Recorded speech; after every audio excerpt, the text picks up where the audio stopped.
typically with startups, our role is to help charter the team, align the team. So a lot of times I'm brought in to align teams reactively, where 2 or more teams have been brought together. And oh my God, we're so different in culture and values and what we think is important. People are pissed off at each other, don't feel like they've been heard. Where the hell are we going? What's the strategy? Pieces. And literally, I'm the guy who helps pick up the pieces. And it would have been so much easier if they had called us like 2 months before, because then it would create such an incredible sense of unity and excitement and clarity as to who, what, where, why, when. I mean, I get it for startups because you want to put all your energy into that growth aspect and getting the resources in order to drive it.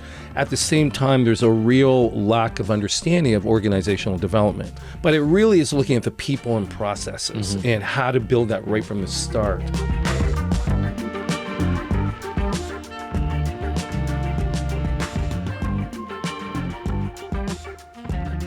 So we can just jump into it. Okay, sounds great. I'm going to get you to introduce the company and yourself, and then I'll ask you a bunch of questions. Very good. So my name's Mike Goldman. I am the president and owner of Facilitation First. I'm really happy to be here. I have been running a professional facilitation training and services company for the last 31 years. It's been that long, eh? It's been that long. And still wake up in the morning excited about doing my work.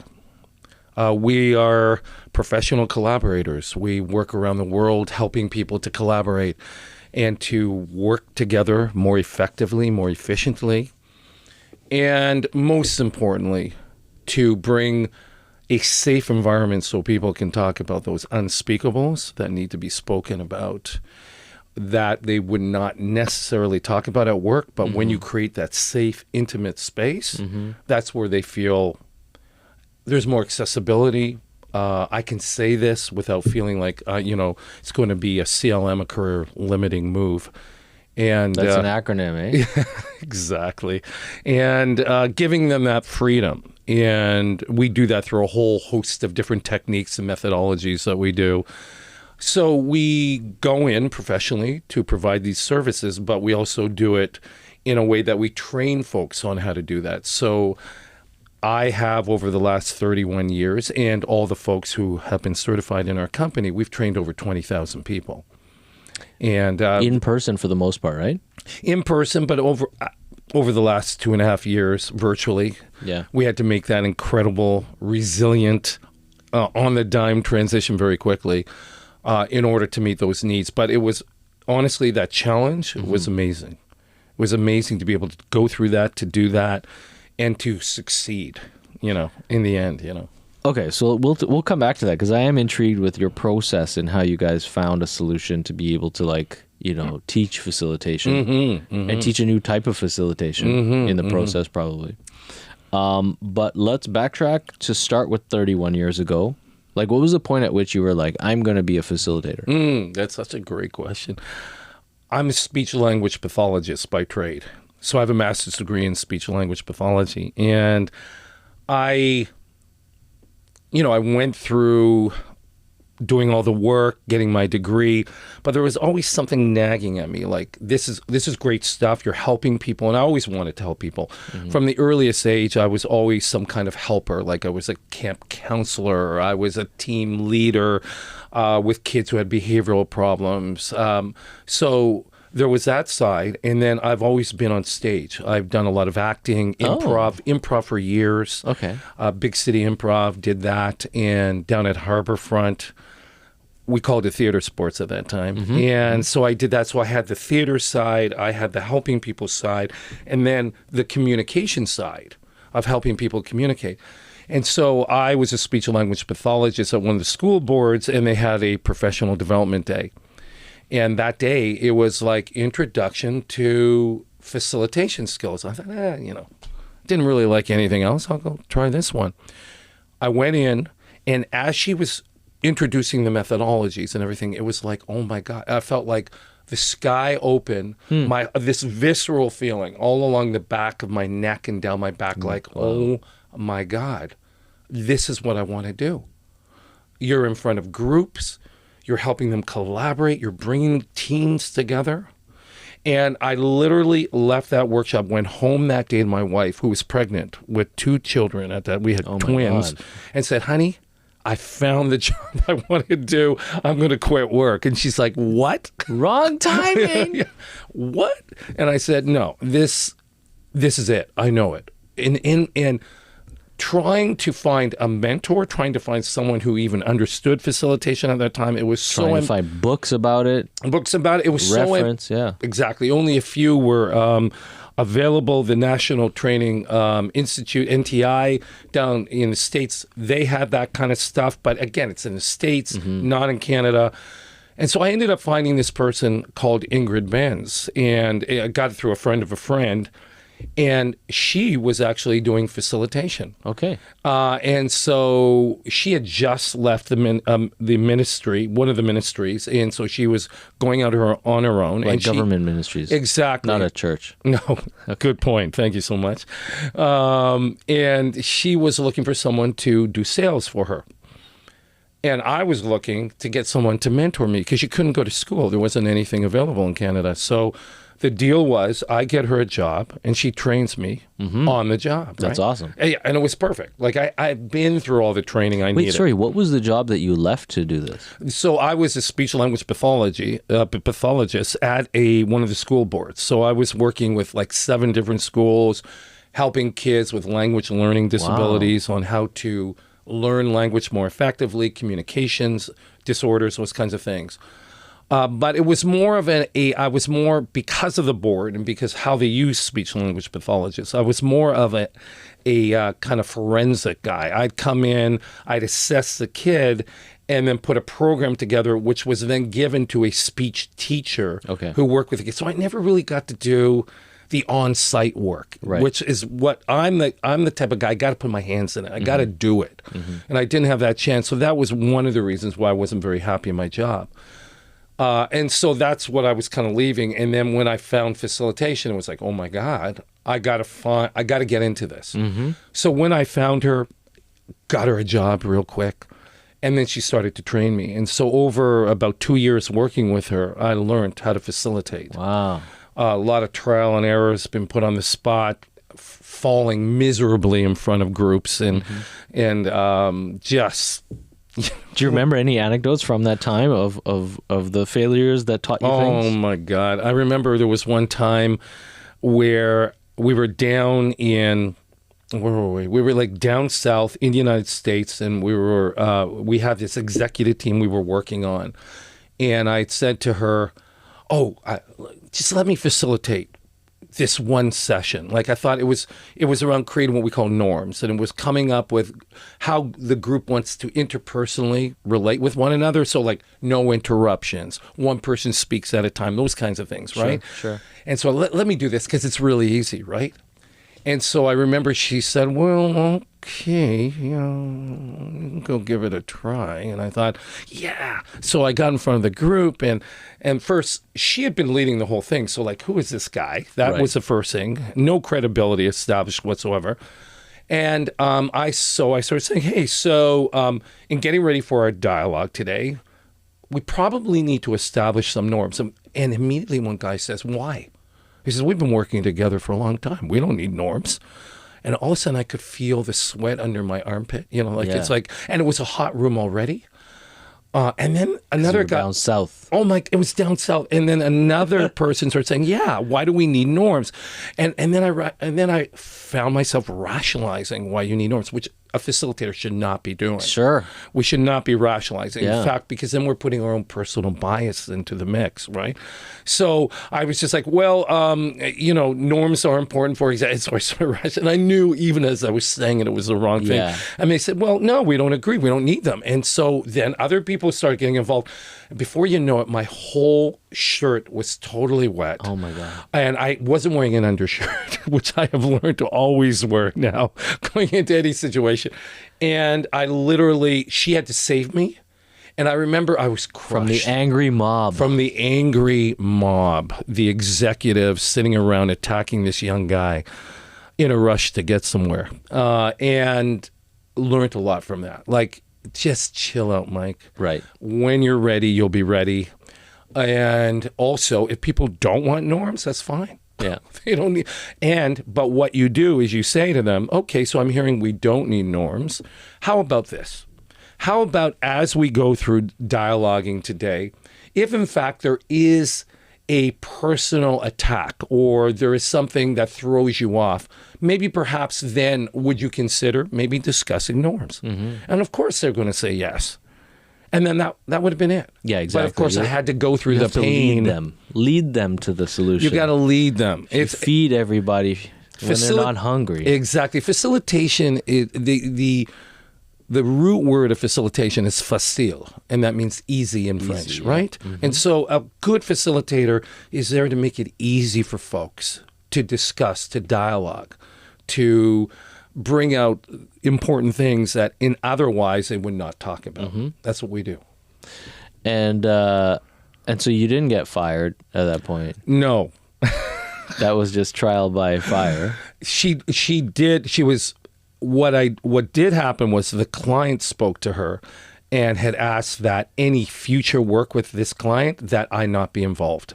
That's wonderful. It was so sad. I was so upset, and why didn't she fight for me? And but she told me. She said, "Mike, why are you going in here? Like, I don't think you're ready." So she did tell me that. So she preempted me. It was me. It was just like, oh no, I got to do it. However, I've been like that throughout my whole life. I jump into it. I have to experience it. I'm not the one who says, well, let's look at all the factors involved here. Right, yeah. I got to kinesthetically get in. I got to get my hands dirty, and that's just the way it works for me. And, I mean, that's great. That's a great approach as long as that means that you're constantly, observing whilst being in the soup. Yeah. And then you can kind of pivot and change your methodology, and that's a big part of this facilitation, kind of role. It sounds like, right? So it really is. That's why I loved, I was so attracted to it, because it's always a readapting, reimagining, reframing, and that's what I'm really good at, So it was the right choice for me. So at what point was the company formed, Facilitation First, as an actual company? Facilitation First was the second iteration. It first was Participative Dynamics, and that's what I opened with Ingrid Benz. We opened that together. Okay. I gave her that name. Sorry, what was the name again? Participative Dynamics. Just sounds so clever, Yeah, exactly. Well, it's what we do, right? We got people participating in a dynamic way. She ended up, after 2 years, deciding to move down to Florida and just start writing and just run her own little consulting thing. So she took the name, and so I had to come up with a new name for the company. And we had a whole bunch of people come together, and we brainstormed. And one person said, well, aren't you guys like facilitators? And I said, yeah. And that's your primary role. And I said, yeah. And she said, well, what about Facilitation First? And as soon as she said it, it was like, yeah, that makes sense. That's it. I'm a big fan of alliterations. Exactly. I didn't even think of that, but you're absolutely right. It is an alliteration. The two words reinforce each other. But it's important because it also sells the concept. It's something to consider before you bring your people together is how are they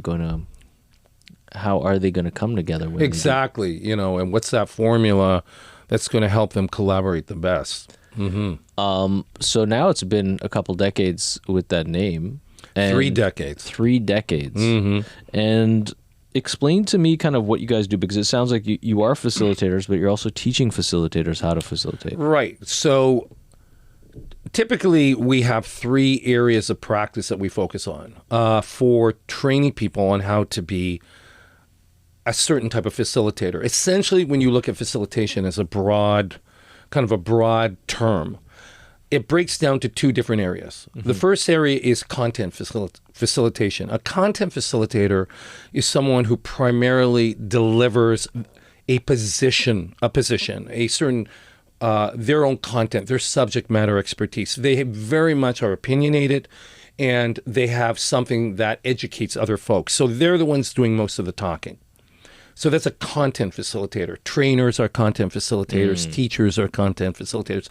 But good trainers or teachers at some point take off their content facilitator hat and they put on their process facilitator hat. And that's where they debrief the content with the group. So what do you think about what I just said? How does that feel? How can that apply now to our work? What did we learn from this? How are we going to action this? So as soon as they move from tell to ask, they move from content to process facilitation. We train people on how to make that transition and how to do process facilitation really well.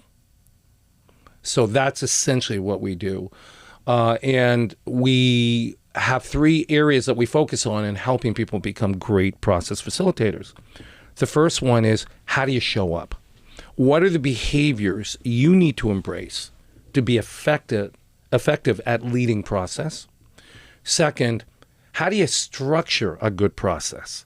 How do you build in great engagement? How do you mitigate the possibility of people not feeling safe? How do you create that environment where people truly feel free to say what they need to say? So that's all around process. And then the third area is, how do you manage the group dynamics when they become challenging?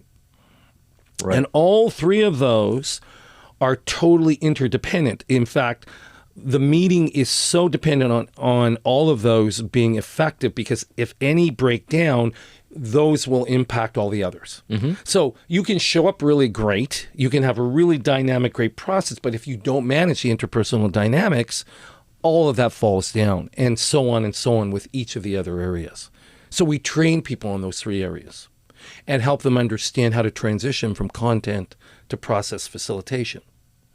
So they understand, and it's a big wake-up call for people. It's like, oh my God, I didn't even know there was this area of engagement and collaboration and how to structure dialogue and how do you help people understand that there are clear outcomes that they need to drive and how to drive that. And what if people go off topic? How do you manage that thing? And what if the person's dominating? How do you deal with that rambler? And so it really is a science. Yeah. However, at the end, it's an art. How you put it together will always be different depending upon the person, the context, the client, the people in the room. That's where the art comes in. Okay, so when you started this, you said that there weren't many reference points for learning about the methodology and all that. So how quickly did you if at all, define your own approach to this? It's been iterative over years. In fact, our primary workshop is Facilitating with Ease, which is also based on a book that Ingrid wrote, and I was the chief editor when it first came out. And that was just like a whole bunch of exercises, geared to helping you facilitate from a process perspective. But I learned after a while, we learned to understand there were categories that we had to focus on in order to help a person develop. But that emerged over time. Our acronyms emerged over time. When we started realizing there was this category of behaviors that really help people show up. That became evident over years of training and feedback. And that's the thing about this workshop that has been amazing. I would say over the last 30 years, we've had 20 iterations of this workshop. And it's all been based on people giving feedback, what works, what doesn't work. And that led to a revamping. And so the workshop now does not look like the workshop 30 years ago. It is really, really different. Because of the feedback, because of the changing times, because of the need now you got to talk hybrid and virtual. Right. You can't just stick to in-person facilitation anymore. And along the way, I'm sure even the groups that were in front of you have changed in terms of the roles that people play at organizations who are, humbly looking to improve. It really, I'd like to think that that's the case. Was that a stretch? Managers are coaches. Yeah. I'd like to think that's the case. Listen, I am stupefied that I still am in business. I am amazed that organizations we walk into who are with millennials and young folks and everything like that need to learn these types of skills, and that it wasn't first taught in university or college or even high school, or it wasn't one of those fundamental workshops that kids have to do upon entry. It's like when they're onboarded, this would be one of those things. Right. How to run meetings effectively, how to engage people, how to collaborate. To me, that's so fun, but no. No, it doesn't get taught. It's so funny. I mean, this is one of the reasons why when I signed up to do a BCom at McGill, I literally within the first week of classes stopped going to management, because that's what it was. It was like management, capital M, 1950s, Don Draper classes. Yeah. Because I was like, this is textbooks, and these are yellow textbooks. It's not new. So I changed my focus at university very quickly, but. It's weird because this is also something I've talked to, on behalf of StartWell. We've been talking to a bunch of universities about entrepreneurship and how you teach entrepreneurship and where partnership opportunities lie between the private sector and the public sector and stuff to encourage Canadians to be more entrepreneurial. And still, a lot of people in higher learning institutions across Canada are telling me that this is something they find very difficult because the bureaucracy of the institutions doesn't welcome enough private sector information into its fold to inform what they're educating. So it's like they don't know what's happening in meetings. They don't. And there's only lectures, so they don't learn from their own process, and it's kind of problematic. But well, I have to say, we've done a lot of work in the education sector, teaching teachers, teaching principals, vice principals, and superintendents on how to be more collaborative. This is not all the boards, but certain boards like the YDRSB. We worked there for years. What's the YDRSB? York Region District School Board. Oh, okay. And that's like huge, that place. And their leadership team was amazing, and they brought us in, and we did lots of work, and and did also advanced workshops with folks. And so I was very proud to be part of that process and to help them. And it's always amazing when you would see, a teacher, a principal, later on down the road, and you bump into them and they'd say, "Oh my God, Mike, I just want to tell you, I've been using, the skills you taught us, and it's so practical. It's so practical, and it really guides me now in how I show up in meetings.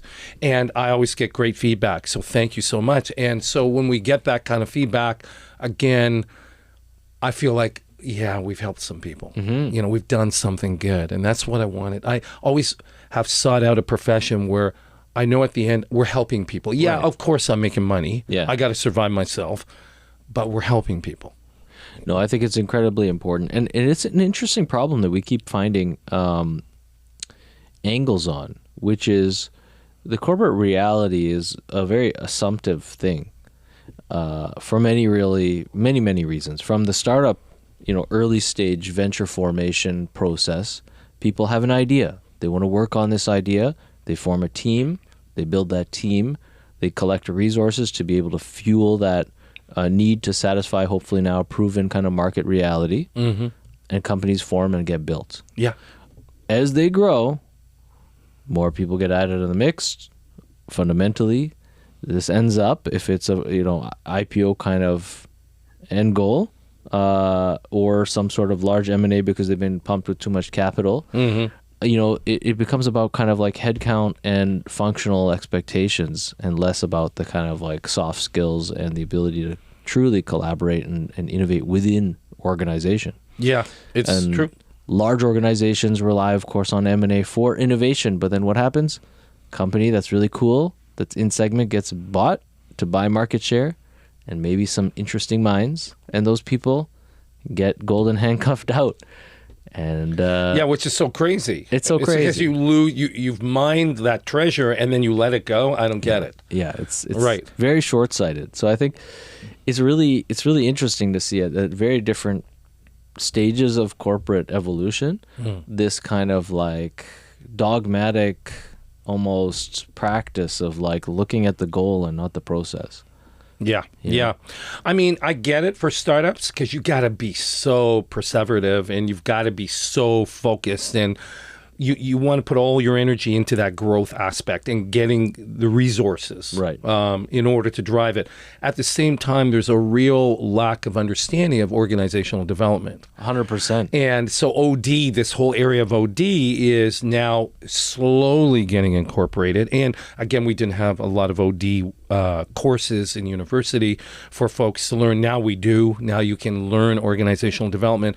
But it really is looking at the people and processes and how to build that right from the start. You know, typically with startups, when we come into a startup, our role is to help charter the team, align the team. Many times I am dropped into a dysfunctional startup or a project where 2 or more teams have been brought together to actually facilitate that project. And the whole notion of, oh my God, we're so different in culture and values and what we think is important, that doesn't come up until the dysfunction arises. They don't proactively think those things. So a lot of times I'm brought in to align teams reactively. I wish it was proactive, because then it would create such an incredible sense of unity and excitement and clarity as to who, what, where, why, when. We're brought in after where people are pissed off at each other, don't feel like they've been heard. Where the hell are we going? What's pick the up strategy? The pieces. And literally, I'm the guy who helps pick up the pieces. And it would have been so much easier if they had called us like 2 months before. Yeah. And we were brought in right in the beginning. But this whole notion of we got to get it going, we got to get the project started, we got to, it's we got to. It's like we're not looking at the people element and what is going to help make these people solid right from the beginning. And it's an interesting point, because I think as you form a team and as the team's kind of individuated strengths and skill set and passions don't get fostered as a collaborative, pool of opportunity for an organization, so much gets lost on the table. Huge. Or left on the table. And you have employee churn. This is something that's been coming up in this series a lot. There's a lot of people, that we're talking to in Toronto, but Toronto HR professionals that are mainly, internal or even external recruiters that are dealing with what we've heard of in the last 10 years, an expected career track job lasting, let's call it, no one was dreaming that it'll be 50 years, but as recent as 5 years ago, recruiters weren't expecting to replace their person at a different organization within 2.5 years. Yeah. And in the last 5 years, it's come down to 6 months. Industry dependent and so on, right? And if we're not talking about the government, because no one ever cycles out of the government, but private sector, organizations, even if the pay, and this is the interesting thing, even if people are being paid $500,000 a year, there's still this like rapid churn. And I think a lot of that seems to be fissures amongst the unity of the team. And now we can talk about the pandemic a little bit, because I think that's exacerbated a lot of that, whether it's tension that was building or the capacity that was never developed in organizations to be able to, weather the storm of separation. Yeah. Because that cultural footprint hadn't been laid and hadn't been developed. Yeah. So. And you know what? Yes, the pandemic accelerated it, made it more visible, but it's always been happening. Right. That disconnection, that lack of, I feel part of this team, even when it was in person, wasn't happening too. And it's not only rah, or we'll have a party and we'll celebrate our, our milestone we just achieved. It literally is about how are we going to function together? And just taking the time, I mean, literally that could be like 2 hours just to do that could be huge in helping a team foster alignment way sooner than later and getting people getting them to kick off in the right way. And it's not hard. It's pretty simple. It's good to have an external neutral person leading it, mostly because that allows the whole team, including the team leader, manager, whoever, to have a role, to have a say, to have a voice in the process.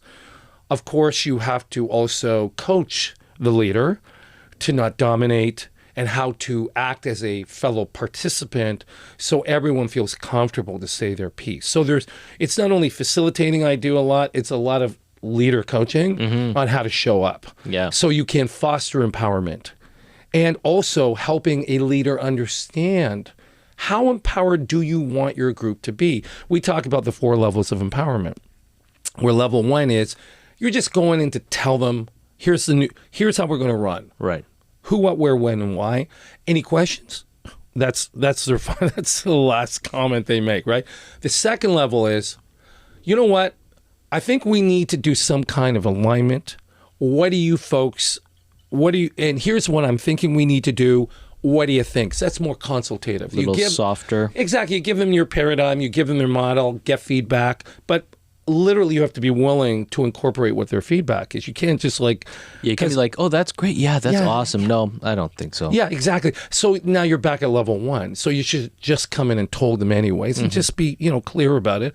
Level 3 is where you're bringing them together to empower them to come up with recommendations with you having the final say. But because you've been part of that discussion, you're most likely to go with what's going on. But you may have to speak with your superiors and find out, do we have access to these resources that are going to be necessitated for us to do this? But mostly you're going to follow through. Level 4 is where you empower the group totally to make a decision. So helping leaders understand what level of empowerment they're willing to give the group and challenging them to level up a little more enables me and informs the process that I bring to the table to facilitate the group. Mm-hmm. Have you found that, and I'm sure you have recurring facilitation engagements with a lot of your clients. Yes. But I'm sure after the first kind of session that goes smoothly, that works, that also voices people's particular identities, and lets them open up and be personalities in sessions. I'm sure that everyone enjoys that and is welcoming of you as that kind of not arbitrar, but third party role. Yeah. It really is that kind of role. I mean, my role is to always leave people in a better place than they were before I first arrived. So how can I make sure that when I leave this, and a lot of it is building internal capacity. So for example, if I'm going in to work with a department and there's 30 people, now certainly as a consultant, I'll make a lot more money if I facilitate all the individual team meetings or sub-team meetings. But I don't do that. I go in and I'll say, I want one person from each team. Mm-hmm. I'm going to train them on how to facilitate. And I'll build process notes for them during the facilitation. So I'm building internal capacity at the same time I'm creating change and helping people feel that they can find their voice. Mm-hmm. And so when I leave, they're now in a place to actually continue on without me having to be there. And I probably could have had more jobs, but I feel better knowing that I'm building internal capacity so they can own it, they can drive it. They know their content. They know what the issues are. I'd have to, be with this team a lot to really understand that over time. But if they know it, they understand how to facilitate and lead that, they can have much deeper and informative conversations, not necessitating an outside facilitator. Do you think organizations should teach facilitation across the board? Absolutely. It should be fundamental. It should be fundamental like Management 101, or when you are onboarded, especially if you are onboarded for management potential, that should be one of the first courses you learn. Yeah, because I think it's crucial for leaders of whatever hierarchical stage to be able to have these skills. But it is a leadership skill. And how amazing would it be if everyone had that leadership skill, whether they were a capital L leader or not, right? Exactly. I'd be out of a job, but I'll be doing something else. You could teach them all to do this. Well, yeah. And I honestly teach teachers. So I'm actually, part of my role these days is I don't do as much training. I still do a lot of professional facilitation, but I am training trainers on how to do that. And the people who I train up are people who already have a little facilitation experience, at least. So that's how come we're facilitators first, facilitation first. So when we go in, we can talk, our stories that are used to complement the learning are from real actual real facilitations that we do. So we can talk about it.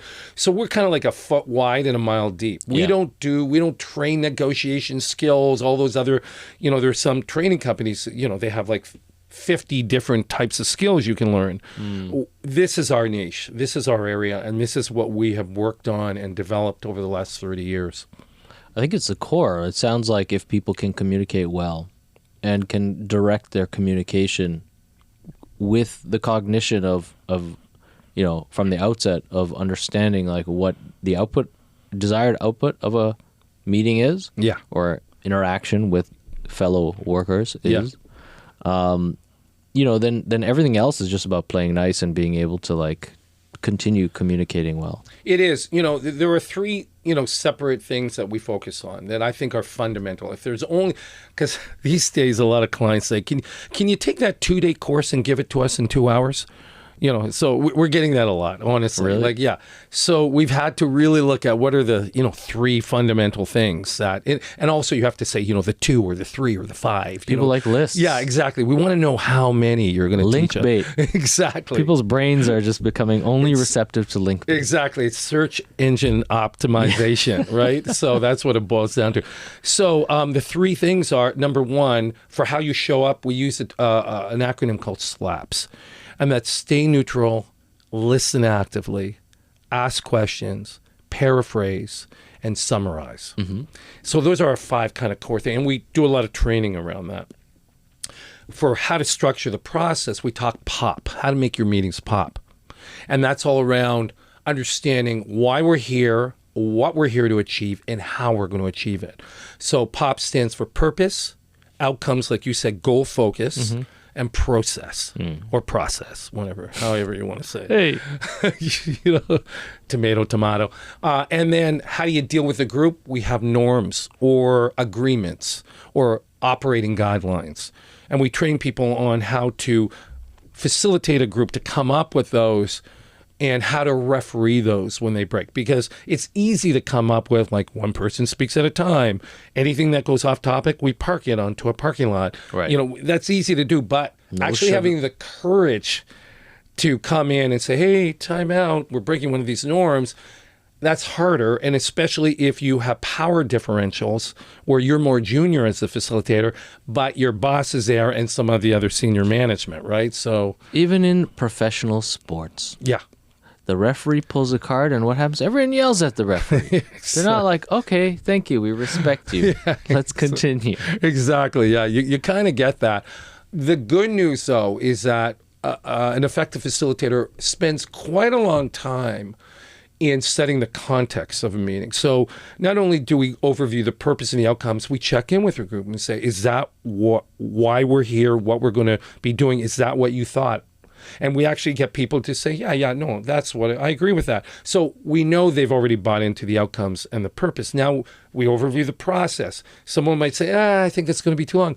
Okay, so why don't we just try it for about 10 minutes? And if it's not working, let's reconvene and fix it. So part of a facilitation role is you come in, you can only influence. So you can come in with a structure, you come in with ways of handling it, but you got to have strategies for when people push back, how not to push against them, right? But rather to pull.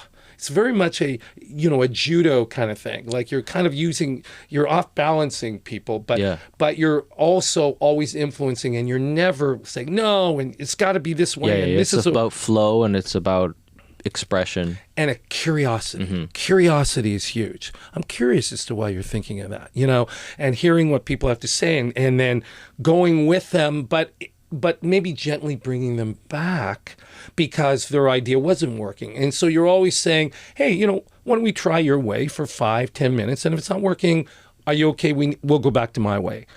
Typically, because you are the facilitator, you've put a lot of thought into it, your way is the right way. But hey, I'll play in your sandbox here. Let's see how it works. And when it's not working, they're so much more receptive now to coming back to your way. So I don't fight people. It's constantly how to manage the resistance in a way where it's just easy. It's facile, right? Yeah. Let's talk for a moment about this whole virtual thing. Okay. Virtual hybrid. So pandemic happens. You now got decades under your belt of doing this practice, having this methodology, of course, working in person with people. What was going through your mind in kind of April 2020? Okay, so yeah, that's a hard time to go back to. Not only did the pandemic hit, but I lost both my parents. Yeah, from COVID. Quickly, like early in the whole thing. Early, like late, like March. Oh my God. Beginning April, I lost my mother first, and then my father like 4 days later. So I lost both my parents, and we lost over $300,000 worth of work because it was all in person. Wow. Bookings. All those bookings. All those bookings were people gone. Calling you for their deposits and stuff. Exactly. All were gone. And so, I couldn't even talk because I was dealing with the grief of my parents. Sure. So wasn't I lucky? My VP of Client Solutions, she got all the consultants together. And these consultants are hired consultants. They're project-based consultants. So they're gig workers, right? So we bring them in when we need them. They all came together. And they developed like 4 micro workshops behind my back. I didn't even know this was happening. Amazing. That we ended up like within like 2 weeks, having like $50,000 in sales already. You know what I mean? And I come back and there's like, we got workshops that are happening. It's on Zoom. And I'm just feeling so much gratitude and feeling so blessed. That I had this team that, literally took the initiative to help me and help the company out to survive. Right. And so by the end of that year, we were totally now virtual. We had all of our workshops have been converted. And we had it all down, and we were a thriving business. So resilience, talk about resilience, like the pandemic forced us all to really embrace our resilience. And that happened. And I'm just amazed. I was in awe of these people and what they did, and just felt so blessed. That I worked with these folks. And today is actually we're having a celebration lunch today for the holidays, but it's all these people coming together. Oh, that's going to be fun. And we're going to, celebrate. And I have to, again, thank them for all their work and their commitment and being independent workers. They're not like, they're my team, but they run their own businesses and everything. But they came together and they drove this, so. Well, I think this is it, is that where you find... in any organization where you find this kind of true commitment that's born out of passion and connection with others. Yeah. Then people really, that's the best work ever. I mean, this goes back to why you're in this business. Exactly. I mean, we try to do, I believe integrity is that you do what you say you're going to do when you say you're going to do it. And as professional facilitators, it has always been my role or my belief that I have to treat the people who work with us as we would treat them if we were facilitating them. Sure. So we are very people oriented and very collaborative, and have usually monthly symposiums where we bring everyone together. We share stuff. We share our ideas. It's very, very abundant, and there's a lot of willingness to share. And these are good people. I mean, honestly, other facilitators, you get into this business because you want to help other people. Certainly, yes, you want to, make money. You want to have a business, but you're doing it because you believe in people, you love people, you want to help people. So and they helped me. That's great. They were there. That's amazing. And now things are going... It's happening. So now we are like... You're going on both fronts. It's real life, hybrid, virtual. It's so great. We can offer in-person classes. We can do it virtual. We can do it hybrid. And now we're just finishing off an e-learning course. So people can asynchronously learn it. And then 3 or 4 times a year, we're going to bring people who are asynchronous learners and give them like a half day. We come in, we just practice facilitation and give them that chance. And that can be in person or that can be virtual. We are so, adaptive that way. And you got to be. Yeah. You cannot survive if you aren't. Yeah. And I mean, even your clients' realities are changing by the minute. Huge.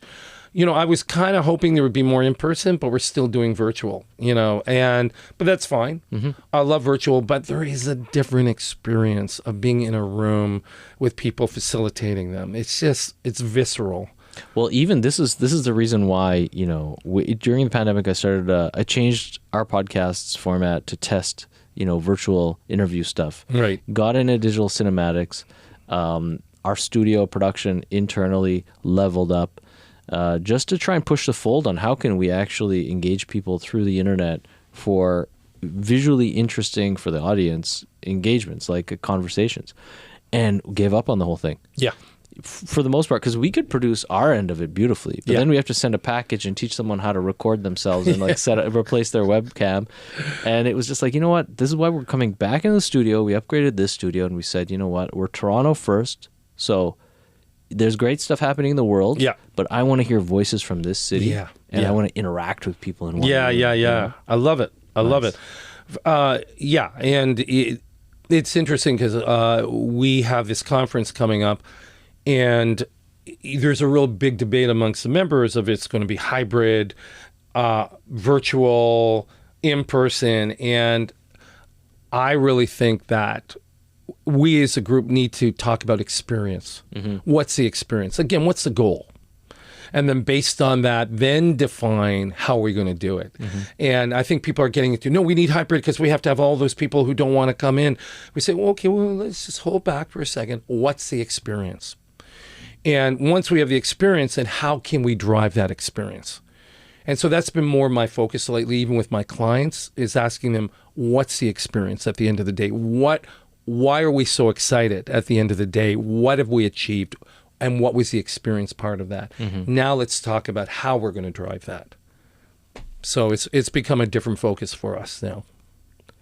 Mike, it's been a pleasure. Been a pleasure, absolutely. It was great chatting, hearing about the work that you do, and I'm excited to have you on campus more often. Oh, absolutely. Love to partner with you guys. I think this is a great space. Awesome.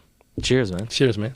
What is that? Let's redo that. Cheers, fist bump. Boom. There you go. I was going to do a handshake. Yeah, absolutely.